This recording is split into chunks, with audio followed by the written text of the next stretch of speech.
live on playback. This is Zain Zinger Part 2. My name is Zain Bando. Happy Sunday morning to you all, wherever you may be watching or listening from. We are live on playback. We are live on Kick. We are live on Twitch. We are also live on my YouTube channel right now, youtube.com/ZanBando99. You want to go subscribe, as all playback streams will be simulcast over there on YouTube. So if you want to subscribe, putting out a lot more content these days. Again, Zain Zinger Part 2 is currently live on my YouTube channel as we speak. Again, that's youtube.com/ZanBando99. And of course, a few quick reminders. This show is presented by Playback. Obviously, Playback is the one that allows us to put these on, so shout out to them. For those of you who've never heard of it, it's basically a platform where you can watch live sports from the comfort of your own home, but virtually with your friends, and you can watch the same stream at the same time. Never watch a game alone again. So NBA, WNBA, Major League Baseball, NFL Red Zone every Sunday, which I'll do a quick programming note about that, about what's going to be expected there for those of you who have never known about this element of it, and so much more. So, with that being said, right after me, I precede all the crazy content that comes out on this or in this room every Sunday. So, there's me first, which is 30 minutes of pretty much recapping and all that stuff. If you guys have watched this stream before, you know what this is. It's everything that happened yesterday up into one little ball, and it's disseminated out today. And it's basically my reaction to everything. Unfortunately, I'm not going to be able to react live to the college football playoff rankings because of, excuse me, because of the time that this goes on until, or maybe I'll make an exception, and maybe we will watch the beginning of it based on what time it is. But nonetheless, yeah. So anyway, I lost track there. But right after me, there's Gridiron Gurus. It's Grant Winsauer, Michael Rapolo, and Ben Cruz. That's for an hour. That previews all the NFL games, fantasy angles, injury news, last minute predictions, reminders of who the football forecast crew is taking this week, which I'll remind you of my survivors in just a little bit. But they go through the full slate, and then that leads into NFL Red Zone, which is usually Nick Morgeson, Christy Wilson, and whoever else can make the stream. That's from 1 Eastern to 7 Eastern. You may see me pop in.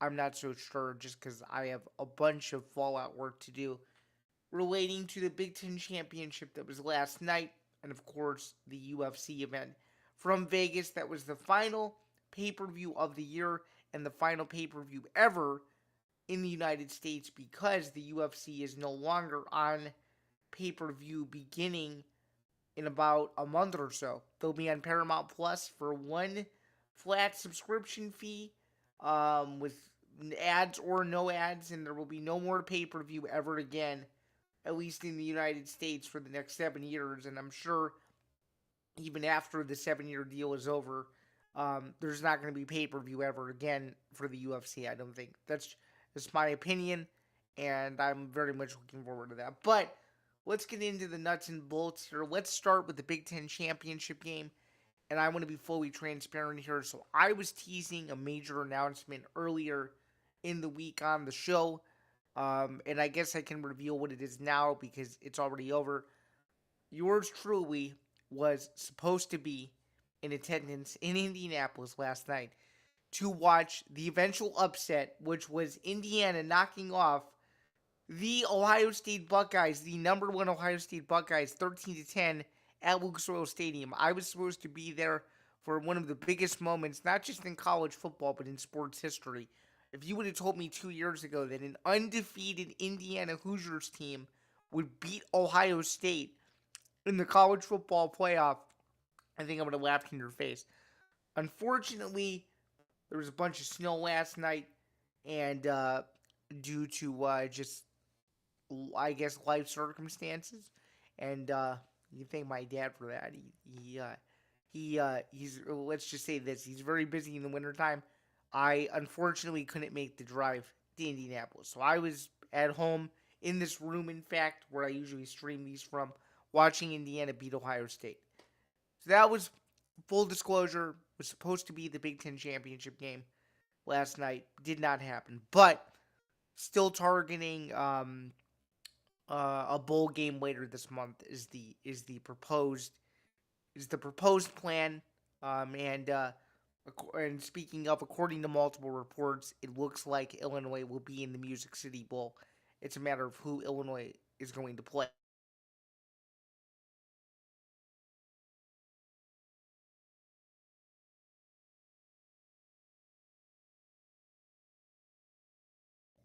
Okay, I don't know what just happened there. I didn't touch anything. But nonetheless, though, let's get into it. So Indiana beats Ohio State and wins the Big Ten championship. First Big Ten title since 1967. The first win against Ohio State since 1988. Major, major, major upset here. One of the biggest upsets I've ever seen. Let's take a look at the final box score because I think I have it up still from last night. Let me look. No, maybe I do not. Nonetheless, though, I have it in my inbox, though, I think. Hang on. All right, let's find it. Posted last night. There it is.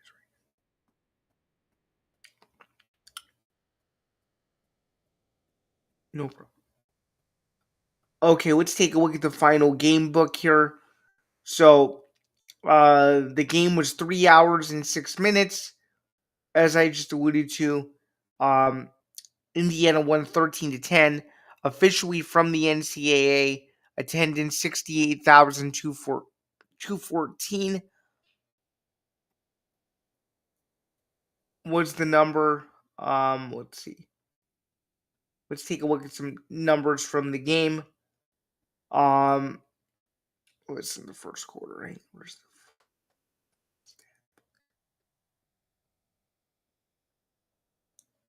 drive charts? Range. Okay. Um. All right. So, story of this game was pretty much Ohio State's miscues versus Indiana's execution. Jaden Fielding is a prime example of that. He had a chance to tie the game at 13, missed a field goal wide left with under 5 minutes to go. To try to tie the game, couldn't do it. Both teams had the same number of first downs. Let's see. Indiana ran the ball well. Um, Indiana ran the ball really well. Let's see. They had 118 rushing attempts. Ohio State only had 58 in this game. Um, what else is there from this? Indiana gained Ohio State offensively 340 to 322.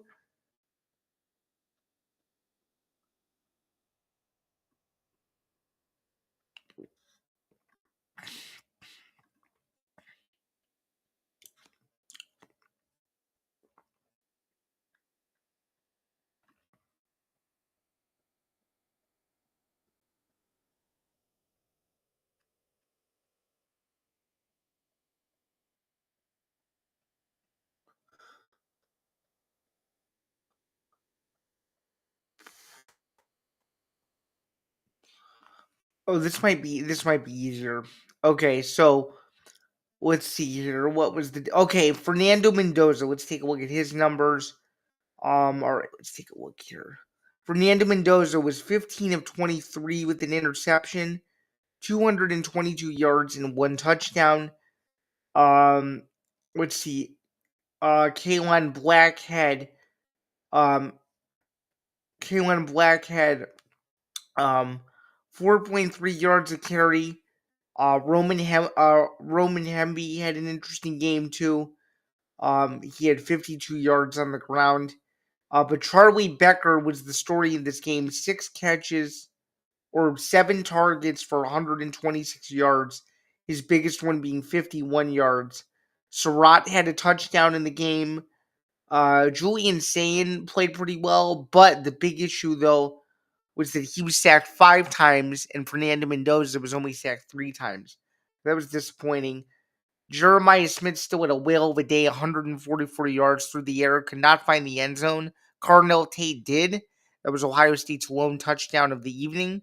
But yeah, I mean, just overall, one of these games that people are going to be talking about for a long time because Kurt Signetti is backing up everything he's saying. Now it's undeniable. Now you can't say, oh, Indiana's overrated, or oh, Indiana isn't that good, or oh, they just got lucky that they beat Ohio State. No, no, no, no, no. This team is legit. This team is physical. This team is nasty. This team beats you in a lot of different ways on the outside for sure. And then defensively, they made Julian Zain look lost. I mean, Julian Zain so far in his Ohio State career, very short sample size as a starter. Only I think it's 13 games now. Um, you know, he just wasn't himself. I mean, he didn't play anywhere close to how he did against Michigan whatsoever. He wasn't finding open receivers. They just weren't in an offensive flow until that 4th and 2 where they went for it and they didn't get it late in the game. It looked like Ohio State was having its best drive of the game, and it wasn't even close. I mean, they were moving the ball down the field like it was nothing. Guys were getting open. They were running the ball really well. It was a really efficient effort by Ohio State to that point in the game. But Indiana, for whatever reason, just always seemed to have a play. They always seemed to have something where it was like, okay, they have a chance, and they seized every opportunity they had. When they had the ball, they didn't take their foot off the gas, and they could have kept the ball, but they punted it back to Ohio State, and Ohio State had so little time left on the clock that they couldn't go down to get into field goal range to try to tie it. So just overall, though, a historic win for the program, biggest win in program history. I can say that with certainty. That's not an opinion now. That is a fact. I mean, to beat the number one team in the nation, undefeated, defending national champions, hadn't lost a game in over a year. They'd only lost 2 games.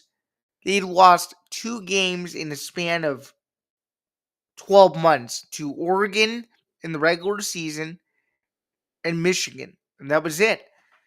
And now Indiana looks like, barring anything crazy, which I don't think we're gonna get, barring anything crazy, Indiana looks to me like they will be the number one team in the country.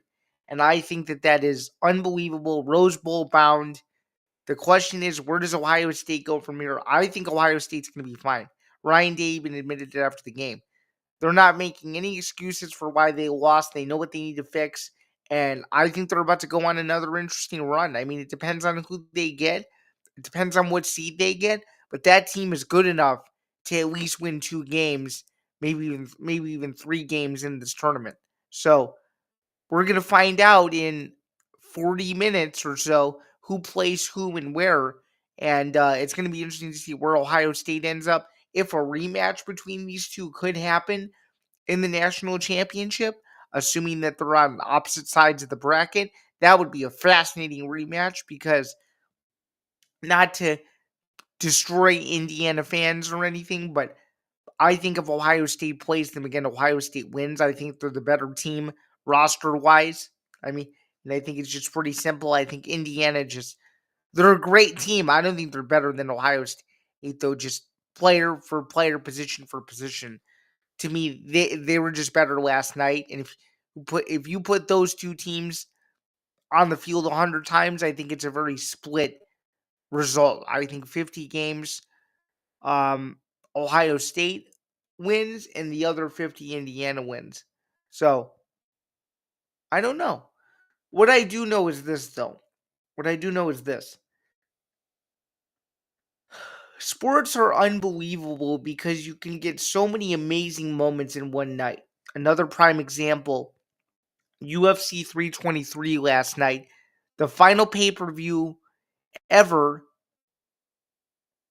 the final pay-per-view ever um in the ESPN era in the United States had not one but two new champions crowned. Peter Yan, the new UFC bantamweight champion again, the second time he's won the belt, and the youngest fighter, the second youngest fighter ever, the first fighter born in the 2000s, Joshua Van, as unfortunate as it was, injured Alexandre Pantoja, complete freak accident, to win the UFC flyweight title. And yeah, I mean, I think Jan is just he's legit. I mean, he is a sambo wrestler that is nasty. His boxing is crisp. He made Marab confused out there. I mean, it was a great, great performance by Jan. Completely different than the rematch. Marab couldn't really do what he wanted against him, and as Jan said this week in the press conference, he wasn't 100% ready to go. And in this fight, it was clear that there were no nagging injuries as far as we're concerned. So I thought it was a great fight. I thought it was one of those where it could have gone either way in terms of who people were picking to win. But goddamn, Peter Yan looked awesome.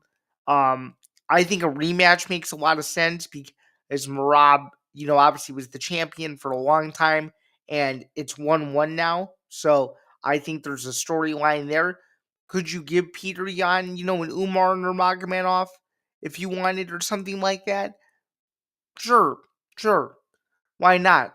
It doesn't hurt, but the fight that the UFC could sell and they could sell well in Q2 of 26 would be that rematch somewhere internationally. I don't think they do it in Vegas. I think they do it probably somewhere in Russia, or they would do it in, who knows, England, France. I don't think they would do it in Georgia. I don't see them going to Georgia in 26, but I could be wrong. I just think somewhere international would make sense for a third fight between those two. And I don't know who I would pick in a third fight if those two were to fight. But I will tell you this.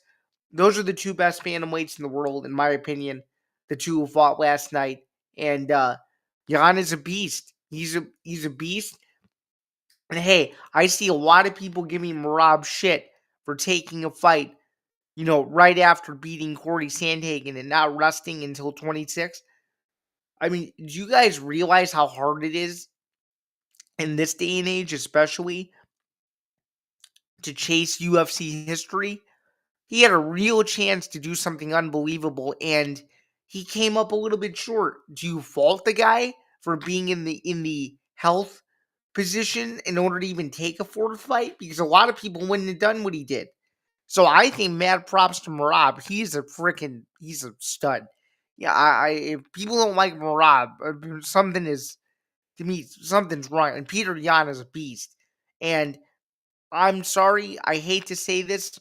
I understand Joshua Van just became the new champion, but I didn't see enough for how short that fight was to tell me that a rematch would be any more the same than what this first fight was, because I don't think it would. I think a healthy Pantoja gives him a lot of problems, and that fight was just getting started. So I think for people saying out there, oh, Pantoja was exposed, or the crazy take that Dominic Cruz had, about how he should have continued to fight, just wacky, wacky stuff. I don't understand it, but nonetheless, we went 6-7-1 last night. Jack went 9-4-1 on the second to last UFC event of the year. We will preview and pick UFC Fight Night this coming Thursday, the last UFC event of the year. So it should be a fun time on the MMA Outsiders. But that's going to do it, though, for that part of the show. All right, let's move on to the final few topics very, very briefly here. Illinois takes down Tennessee, wins the Qatar Guitar is what I meant to say, the instrument.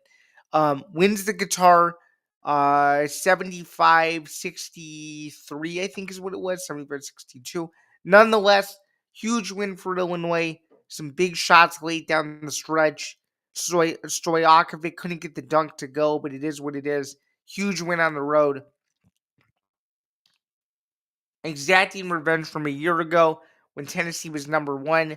I was there. It came to Champaign, and Illinois lost on a heartbreaker with a couple seconds left.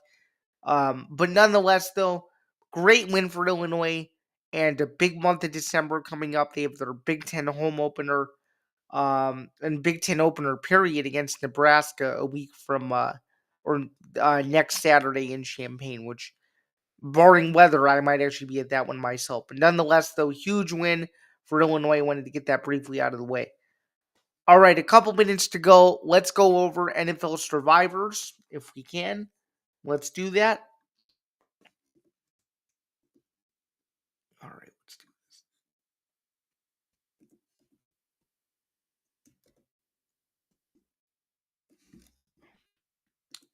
Here we go. Wasn't popping up correctly for just a second. All right, going into Sunday, we are 125-69 for the season. On Bando's Blitz, we gave you a couple survivors, but I will give you the rest.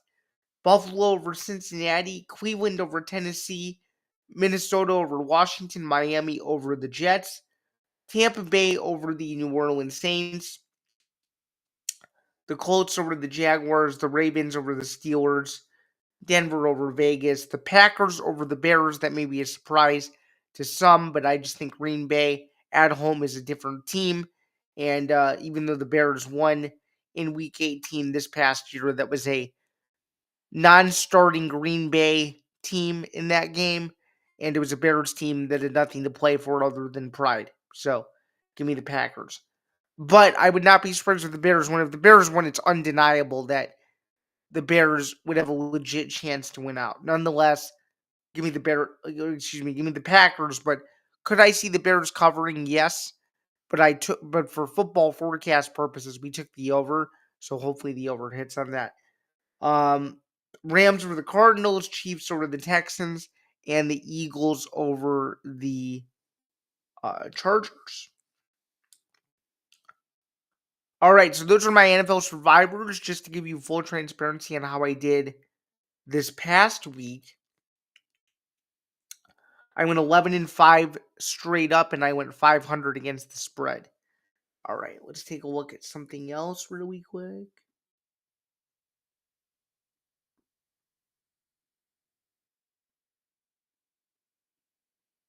Oh shit.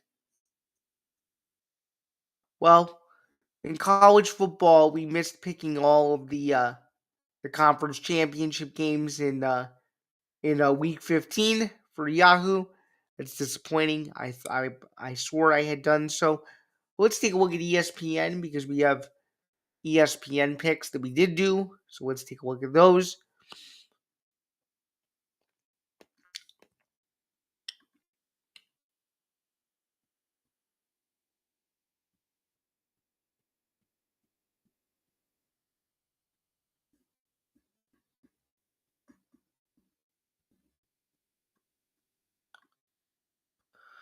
Okay, for the season on ESPN, we finished 66-63 for the year, and we finished a game below 500 against the spread at 69-70.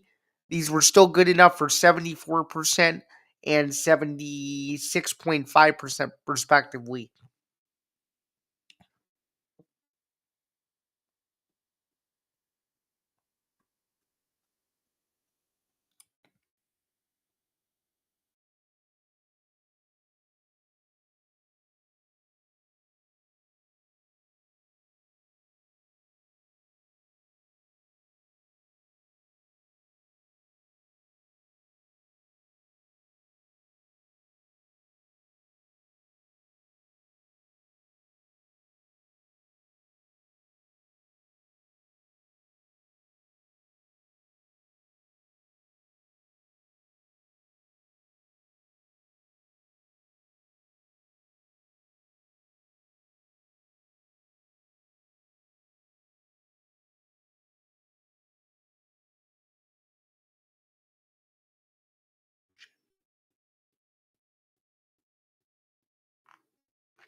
I don't know what just happened there, but let me go over what I was just saying. I don't know who keeps doing that. That was not me who did that. I don't know who keeps um turning my shit off. But nonetheless, as I was alluding to, we were a game below 500 against the spread in college football. Um, and we went three above 500 straight up in college football for ESPN. So there's that as well.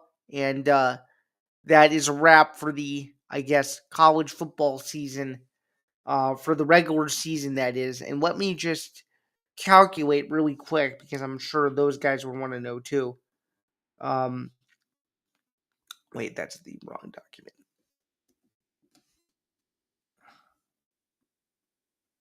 One last thing to just review. Give me a second here.